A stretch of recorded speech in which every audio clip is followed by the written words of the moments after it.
Bismillahirrahmanirrahim. Alhamdulillah wassalatu wassalamu ala Rasulillah. Assalamualaikum warahmatullahi wabarakatuh. Mga minamahal kong kapatid sa Islam, mga tagapanghawak ng tauhid, mga nagtataguyod ng sunnah at mga sabik sa kaalaman ng Quran. Naway samahan tayo ni Allah subhanahu wa ta'ala sa bawat hakbang ng ating paglalakbay tungo sa kanyang kaluguran. Ngayong gabi, sa biyaya ng Allah subhanahu wa ta'ala, tayo ay muling binigyan ng pagkakataon na magsama-sama sa liwanag ng pag-aaral. Hindi para sa kasiyahan ng panlabas na pandinig lamang, kundi para sa pagpapalusog ng kaluluwa at paglilinaw ng mga puso.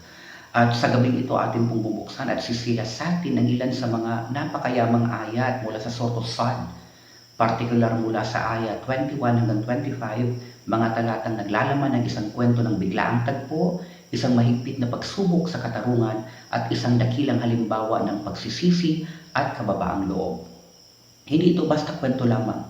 Ito ay kwento ng isang propeta, si Dawud alayhi salam, na sa kabila ng kanyang mataas na katayuan ay sumailalim sa isang matinding hamon ng pagiging patas at makatarungan. Isang aral na mahalaga sa ating lahat, sa mga magulang, sa mga guro, sa mga leader, sa mga hukom, sa sino mang kailan may pinagsabihan ng isang tao, hatulan mo ko. Sa gabing ito ating pagdinilayan, hindi lamang ang panlabas na kahulugan ng mga salita, kundi ang lalim ng Quranic structure, ang yaman ng wikang Arabic, at ang epekto nito sa ating pagkatao. Lahat ng ito ay hindi matatanto ng sino mang hindi sisid sa lalim ng Quran. Kaya ngayong gabi, tayo ay sisisid. Sama-sama nating bubuksan ang mga puso sa liwanag ng talino at pagtalima. Kaya ihanda ang inyong mushaf, ang inyong puso, at higit sa lahat, ang inyong intensyon. Dahil ito ay hindi basta talakayan. Ito ay isang pagtanggap sa hamon ng Allah na suriin, pag-isipan, at isabuhay ang kanyang mga salita. Naway, biyayaan tayo ng Allah ng ikhlas, ng tamang pag-unawa at kababaang loob sa pagtanggap ng katotohanan. Wabillahi tawfiq. Sinabi ng Allah subhanahu wa ta'ala sa Surah As-Sad verse 31, وَهَلْ أَتَاكَ نَبَأُ الْخَصْمِ إِذْ تَسَوَّرُوا الْمِحْرَابَ. At dumating na ba sa iyo, O Muhammad, ang balita ng mga nag-aalitan nang sila ay umakyat sa mihrab? Ano ang backstory ng kaganapang ito? Isang araw, nagpasya si Propeta Dawud alayhi salam na magpahinga at manahimik. Maaring ito ay sandali ng pag-iisa, ng pag-i'tikaf, o pagninilay-nilay sa kanyang mihrab. Ano itong mihrab? Isang pribadong silid kung saan siya madalas sumamba, magdasal, at humingi ng patnubay sa Allah subhanahu wa ta'ala. Iginandalo niya ang pinto. Walang sino man ang inaasahan niyang pumasok. Subalit sa di inaasahang sandali, may dalawang lalaki ang biglang lumusot sa itaas ng silid. Inakyat nila ang pader, dumaan sa bubungan, at bigla na lang bumagsak sa harapan niya. At ito yung tinutukoy ng Allah subhanahu wa ta'ala nung kanyang sabihin, وَهَلْ أَتَاكَ نَبَأُ الْخَصْمِ إِذْ تَسَوَّرُوا الْمِحْرَابَ. Dumating na ba sa iyo ang balita ng dalawang magkaalitang panig nang sila ay umakyat sa mihrab? So yun po ang tinutukoy sa talata na ito. At anong sunod na nangyari? إِذْ دَخَلُوا عَلَى دَاوُودَ فَفَزِعَ مِنْهُمْ. Nung pumasok sila kay Dawud, siya ay nagulantang, kinabahan sa takot. Natakot si Propeta Dawud alayhi salam. Sino ba naman ang hindi matatakot sa ganitong tagpo? Isipin mo, ikaw ay nag-iisa sa tahimik na lugar, nagdarasal, nagmumuni-muni, at biglang may dalawang taong tumalon sa loob ng iyong kwarto. Sa iyong mihrab, walang katok, walang abiso. Sa isang sandali, sa iyong mihrab, naging tila hukuman ng alitan. Anong sinabi ng dalawang tao na ito? قَالُوا لَا تَخَفْ. Sinabi nila, huwag kang matakot. Kasi napagtanto nilang si Dawud alayhi salam ay nabigla. Naroon sila at nakita nilang nabigla si Dawud alayhi salam. Kaya ang una nilang sinabi, la takhaf, huwag kang matakot. Ito yung pinakauna nilang sinabi. Isang pangungusap na tila simple, ngunit sa ganitong kalagayan ay hindi ito sapat. Sino ba naman ang hindi matatakot? Sa anyo pa lang ng kanilang pagpasok, para bang may masama silang balak. Ngunit hindi. May dahilan at ngayon sila ay magsasalita. Ipinaliwanag nila kung bakit sila naroon. Ano ang sinabi ng Allah sa susunod na talata?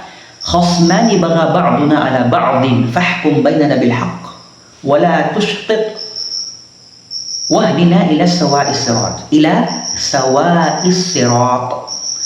Kami ay dalawang panig na nag-aalitan. Dalawang magkaaway. May isa sa amin na lumabag sa kabila. Kaya't hatulan mo kami ng may katarungan. Huwag kang lumampas sa hangganan at patnubayan mo kami sa tubig na landas. Yun ang kanilang sinabi kay Dawud alayhi salam, yung kanilang paliwanag, no? So, matapos ipahayag ng dalawang panig ang layunin ng kanilang biglaang pagpasok, isa sa kanila ang nagsalita. Siya na may reklamo. Siya na tila inaapi. At dito natin maririnig ang kanyang hinaing. Malinaw at tahimik na bumagsak sa puso ni Propeta Dawud alayhi salam. Tulad ng isang mabigat na tanong na hindi madaling hatulan. Nagsalita ang isa sa kanila, ipinaliwanag niya. Sinabi niya, inna hadha akhi lahu 99 na'ja wa liya na'jatu wahida. Faqala akhfilniha wa 'azzani fil khitab.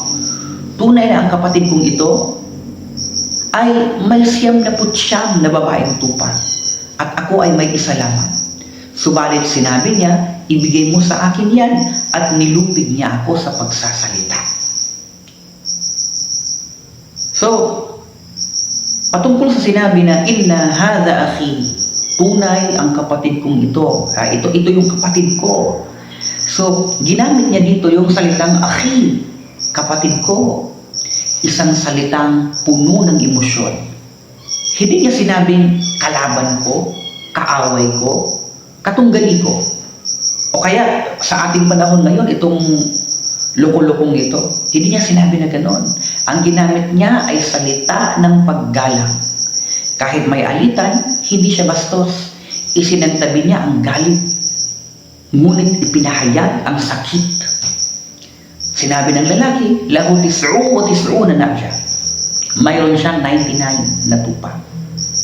Hindi niya sinabing, mayroon akong isa lang. Hindi niya sinabi ito agad. Ang sinabi niya muna ay kung gaano karami ang sa kapatid niya. Napakarami, sobrang dami.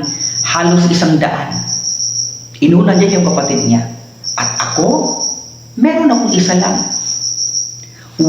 Waliya na'jatu wahida. Ako ay may isa lamang, tanging nag-iisa, maitim na puting katotohanan. Masakit isipin ang pag-aari ng isang tao ay iisa lang, ngunit yun pa ang gusto nitong angkinin. Faqala akfilniha, sinabi niyang ibigay mo sa akin. Walang dahilan, walang paliwanag.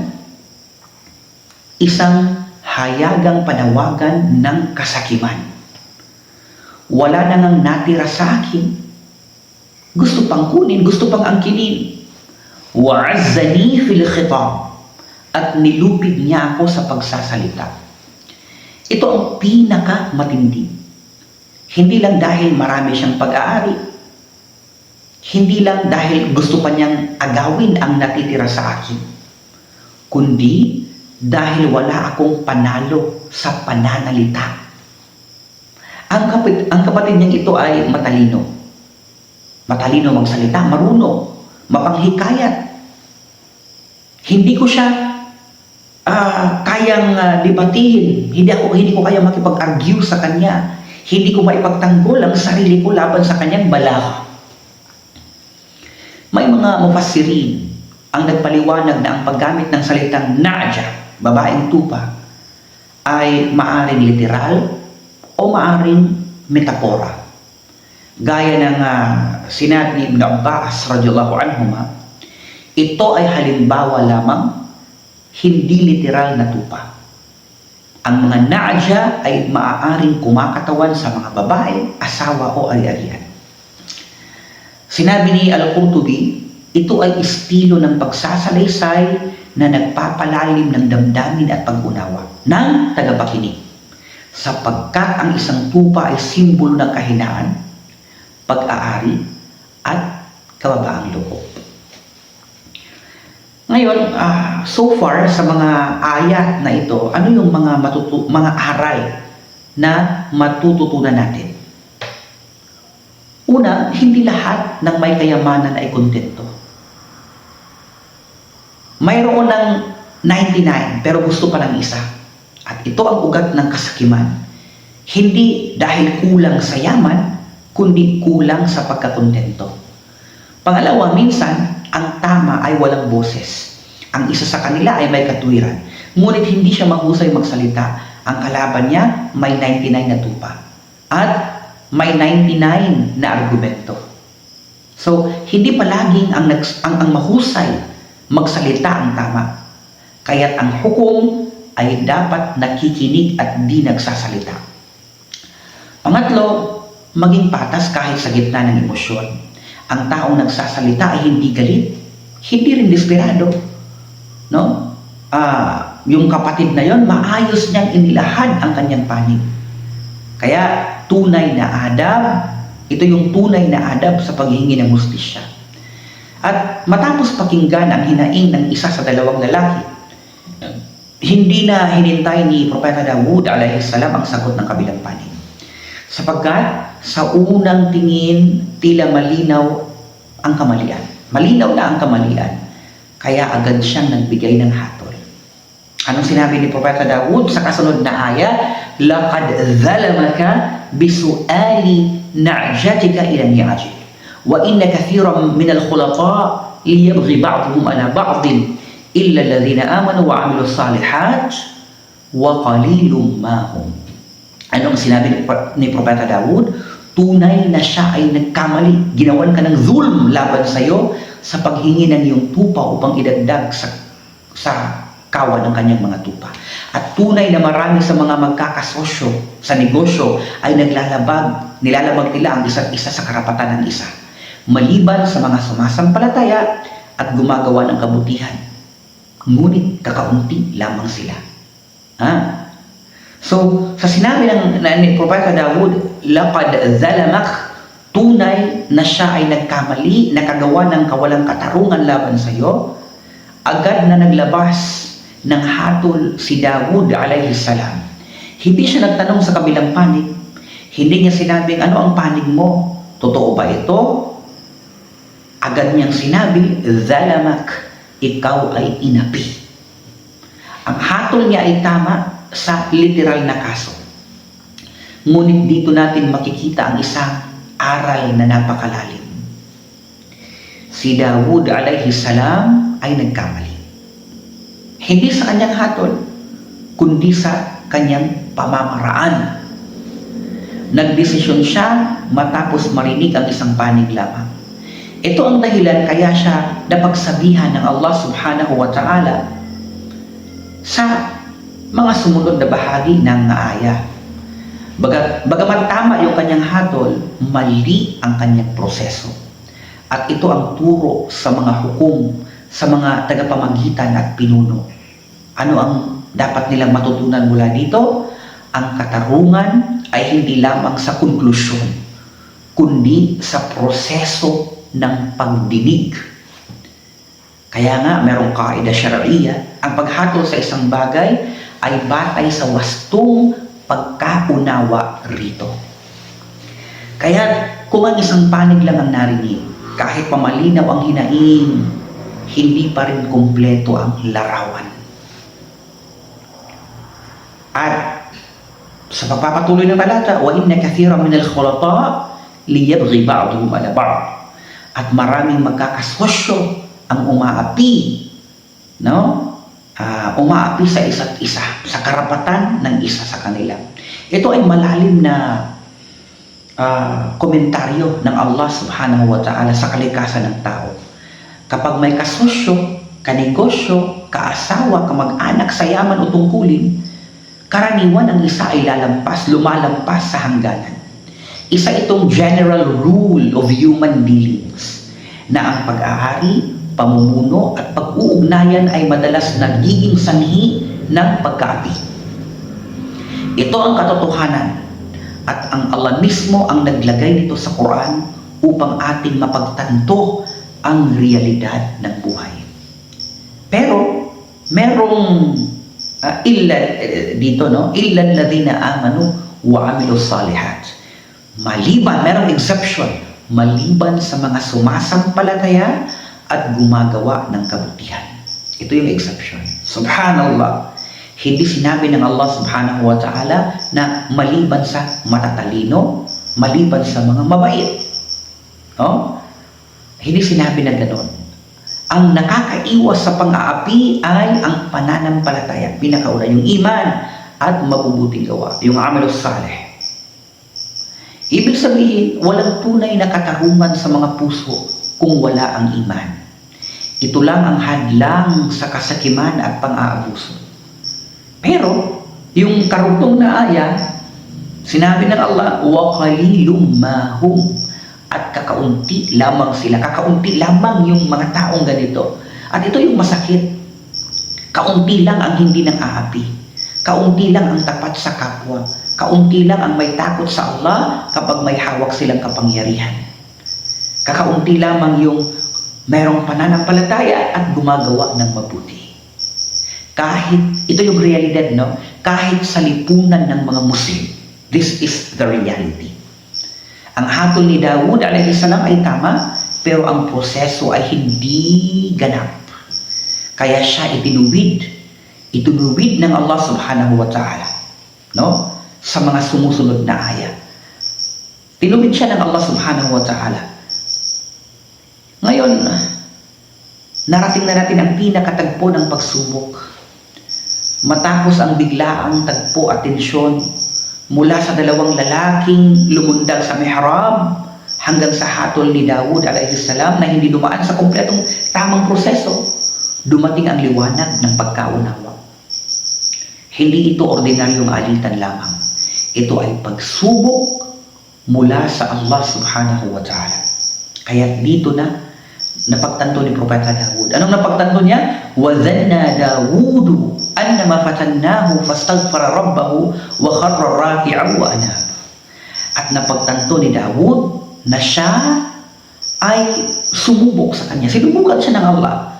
Kaya siya ay humingi ng kapatawaran sa kanyang Panginoon, nagpatira pa at nagbalik loob. Sa part na ito ng aya, وَذَنَّ دَاوُودُ أَنَّمَا فَتَنَّاهُ. Napagtanto ni Dawud na siya ay sinubok. Hindi ito hinala, gaya ng modernong paggagamit ng salitang dhan. Sa Quran, ang dhan ay ginagamit bilang matibay na pagkaunawa batay sa dalil. Dito, naunawaan ni Dawud alayhi salam na ang buong tagpo, ang biglaang pagdating ng dalawang lalaki, ang pagiging hindi karaniwan ng kanilang pasok, at ang kaso na tila napakasimple pero puno ng pagsubok. Napagtanto niya na lahat ng ito ay bahagi ng pagsubok ng Allah sa kanya upang makita ang kanyang paghuhukom. Hindi ito pagkakamali sa hatol. Tama yung kanyang hatol. Kundi ito ay pagkukulang sa pagdinig ng parehong panig.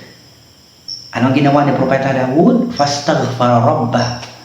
Kaya siya ay humingi ng kapatawaran sa kanyang Panginoon. Ito ang puso ng tunay na propeta. Kapag nakagawa ng pagkukulang, kahit maliit, agad ang tauba. Agad ang pagpapalik loob sa Allah subhanahu wa ta'ala. Hindi siya nagrason, hindi siya nagdepensa, hindi siya gumamit ng mga argumento, hindi siya nagpalusot. Agad siyang lumapit at nagbalik loob sa Panginoon. Wa kharra raki'an, at siya ay nagpatira pa habang nakayukod. Ang khar dito, yung salitang khar, ay nangangahulugang bumagsak, mabilis, at walang pag-aalinlangan. Hindi niya ininda ang dangal niya bilang hari. Hindi niya isinantabi ang kanyang posisyon bilang propeta. Bagkus, ibinagsak niya ang sarili sa lupa. Agaran, isang anyo ng lubos na kababaang loob. Khusyu' at tadallul, pagpapakumbaba. Ipinapakita nito na ang tunay na awliya ng Allah subhanahu wa ta'ala ay unang-unang nagbabalik loob kapag napagtanto nito ang kamalian. Kaya, sinabi ng Allah, wa kharra raki'an wa anab, at siya ay nagbalik loob. Ang salitang anab ay mas malalim kaysa sa simpleng tawbah. Ito ay pagbabalik loob na may halo, kasama dito ang pagpapakumbaba, pagpapasailalim, paglilinis ng puso mula sa yabang at tiwala sa sarili. Sino ba si Propeta Daud alayhi salam sa eksenang ito? Siya ay isang hari, isang propeta, isang hukom, isang abid na nagmumuni-muni sa mihrab. At kahit sa ganitong kataas-taasang estado ng karangalan, nang mapagtanto niya na siya ay sinubok at nagkulang, agad siya ay nagpakumbaba. Ito ang tunay na leader. Ang tunay na leader ay hindi yung perpekto, kundi ang mapagkumbaba kapag may pagkukulang. Kaya, anong ginagawa or anong ginawa ng Allah subhanahu wa ta'ala pagkatapos nito? Sinabi ng Allah, فَغَفَرْنَا لَهُ ذَلِكَ, kaya pinatawad namin siya sa bagay na iyon. Sa verse 25. Kapag ang puso ay dalisay, kapag ang pagkakamali ay agad inaamin, kapag ang luha ay nagmumula sa pagkaunawa, ang kapatawaran ng Allah ay mabilis at buo. Hindi siya pinarusahan, hindi siya pinahiya, kundi pinatawad siya. Dahil siya ay abd, alipin, at ang mga alipin ay nagkakamali. Ngunit ang mga tunay na alipin ay laging nagbabalik loob sa Allah subhanahu wa ta'ala. So ito yung mga prinsipyo, no, na natutunan natin sa tagpong ito. Idha sami'ta tariqan wahidan fala tahkum. Kung ang isang panig lamang ang narinig mo, huwag kang maglabas ng hatol. Yun ang pinakauna, no? At pangalawa siguro, al-inaba ilallahi afdalu khilafa. Ang pagbabalik loob sa Allah ang pinakamataas na uri ng pamumuno. At siguro pangatlo, la taghtarra bimakanatik fa inna Allah yabtali man tuhib. Huwag kang magmalaki sa iyong katayuan sapagkat sinusubok ng Allah ang sinumang mahal niya. Subhanallah. Ang kwento ng dalawang lalaki ay hindi simpleng kwento ng alitan. Ito ay isang simulation. Simulation ng Allah upang turuan tayo. Turuan si Propeta Daud at tayo na rin, no? Anong kailangan natin matutunan? Katarungan sa paghuhukom, pagpapakumbaba sa pagkakamali, pagbabalik loob sa Allah sa bawat pagsubok. Kaya again, ilan sa mga aral na ating napagtanto sa kwento na ito ay, una, huwag magbigay ng hatol hanggat hindi naririnig ang parehong panig. Ito ang pinakamalinaw na aral dito. Kahit isang propeta tulad ni Daud alayhi salam ay pinagsabihan ng ganito. Pangalawa siguro, ang kasakiman ay walang hanggan kahit meron ka ng 99. Ipinapakita ng lalaking may 99 na tupa na hindi lahat ng mayaman ay kontento. Karamihan ay laging gustong may dagdag. At ito yung nature ng tao. Talagang walang pagkakontento. Pangatlong aral, ang pagsisisi ay palaging bukas. Si Dawud alayhi salam ay agad na nagsujud. Hindi niya ipinagtanggol yung kanyang sarili. Hindi siya nagpalusot. Humingi siya agad ng tauba. At pang-apat, pinupuri ng Allah subhanahu wa ta'ala ang mga mapagkumbaba sa pagkakamali. No? Ito yung pang-apat na aral. Hindi siniraan ng Allah subhanahu wa ta'ala si Dawud alayhi salam. Bagkus sinabi pa ng Allah subhanahu wa ta'ala na si Dawud ay may mataas na antas sa kanya. Kapag ikaw ay pinakitaan ng pagkakamali mo, ano ang una mong reaksyon? Depensa? Palusot? Pagdadahilan? O gaya ni Dawud alayhi salam na ang pinakauna niyang ginawa, pagyuko, pagsisisi at pagtanggap sa kanyang kamalian. Ngayon mga kapatid, talakayin natin ang aspeto ng wika. Ang unang ginamit na termino ay yung al-khasm. Isang pangalan, isang noun na singular sa anyo, ngunit collective sa kahulugan. Ginagamit para sa dalawang panig na nag-aalitan. No? Hindi sa dami ng mga individual, kundi bilang dalawang kampo. Pagkatapos ay ginamit ang pandiwa, isang verb, no? Ginamit ng Allah after al-khasm, khasmani, dalawang magkaaway, ginamit ng Allah yung pandiwa na tasawwaru, at ito ay jama', ito ay plural, at ginamit rin ng Allah yung qalu, sila ay nagsabi, maramihan ito, higit sa 3. No? So, bakit ganito ang structure? Khasman, 2. Pero bakit plural? Sinabi nila, 3 at higit pa. So, ang paliwanag ng mga mufassirin, ang al-khasm ay collective noun. No? Sinabi ng isang imam at iba pa sa mga mufassirin, sinabi nila, ang salitang al-khasm sa Arabic ay maaaring gamitin sa iisa, 2, o marami. Ito ay nakasulat sa Tafsir al-Kabir ni Imam Ar-Razi. Kaya, bagamat singular ang anyo ng al-khasm, ito ay collective noun. Kaya, nang sinabing khasman, ibig sabihin, 2 grupo na nag-aalitan. Hindi ibig sabihin ito na 2 tao lamang, kundi 2 panig na merong hindi pagkakaunawaan at ang bawat panig ay maaring binubuo ng isa o higit pa. O kaya, meron siguro mga nakiusyoso. Ito yung nature ng tao. Pag merong nag-aaway, talagang merong sumasama na mga nakikiusyoso. Sinabi ng Allah, qalu, bakit plural ang ginamit? Ang sabi ng mga mu'arrikh at mga mufassirin, bagamat 2 tao lang ang pumasok, ginamit ang qalu, ito ay plural, upang ipakita ang pagtutulungan nila sa pagsasalita. O dahil may mga kasama silang hindi nagsalita o nagpapahiwatig ng bigat ng tagpo, ng gravity ng pangyayari. Sa Fath al-Qadir, may nagsabi, 4 sila, may nagsabi, 2 anghel na dumating sa anyong 2 nag-aaway, 2 lalaki na nag-aaway.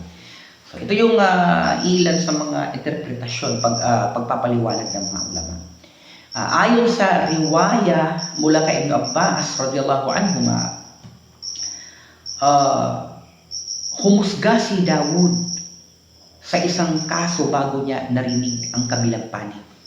Kaya't sinubok siya ng Allah subhanahu wa ta'ala sa pamamagitan ng 2 anghel na nag-anyong tao. Ito ay nakasulat sa Tafsir at-Tabari. So, itong pagkagamit ng dual tapos naging plural, ito ay kabilang sa mga linguistic miracle. I'jazul Quran. Ang Quran ay mayroong tinatawag na i'jaz o kaya linguistic precision na hindi matutumbasan ng tao. Ang paggamit ng singular khasman, at plural verb na qalu tasawwaru, at collective reference ay hindi kalituhan, kundi isa itong stylistic at semantic depth na hindi kayang gayahin ng makatao ng mga manunulat. Kaya ang dapat isaalang-alang sa Quran ay ang pangkalahatang gamit ng mga salita, hindi lang ang partikular na pangyayari. Kaya kahit khasman, dalawang panig lang ang binanggit, ang grammar ay sinadyang maging plural. Bakit? Upang isama ang parehong panig. Lahat ng taong bahagi sa dispute na yon, pati yung mga nakikiusyoso, para may makita ang collective interaction at para i-underscore ang pagkagulat ni Daud sa dami o sa biglaan nilang dating. Ngayon, dito natin mapapagtanto ang kahalagan ng Arabic. Kung hindi mo alam ang Arabic, so maaaring isipin mo, dalawang tao lang pala. O kaya maaaring maitanong mo sa sarili mo, bakit plural ang pandiwa? May contradiction ba ito? Kasi dalawa biglang naging tatlo at marami? O mas malala pa, baka sabihin ng iilan, may pagkakamali ang Quran. Subhanallah. Ang totoo, walang pagkakamali ang Quran. Kundi karunungan, ito ay karunungan na hindi na mahihinuha ng tagasalin o ng walang kaalaman sa lugha. Kung hindi mo alam ang Arabic, may pintukang hindi mo kailanman mabubuksan sa Quran. Ito yung pintong kulang para sa iyo. Kaya kailangan matutunan yung Arabic. Kasi ang mga lihim ng balagha, ng i'jaz, ng qawaid, at mga matatalas na pagkakaiba sa singular, plural, masculine, feminine, definite, indefinite, lahat ng ito ay nagtuturo ng bagong antas ng pagkamangha pag binasa natin yung Quran. Mga kapatid sa iman, mga kapatid sa pananampalataya, matapos nating pagnilayan ang kwento ng dalawang lalaking bilang pumasok sa mihrab ni Daud alayhi salam at ang naging tugon ng propeta sa alitan ng kanilang iniharap, malinaw na ang layunin ng Allah sa pagsasalaysay ng tagpong ito ay hindi lamang upang ikwento ang isang pangyayari, kundi upang turuan tayo ng malalim na prinsipyo sa buhay, sa pamumuno, at pagbabalik loob.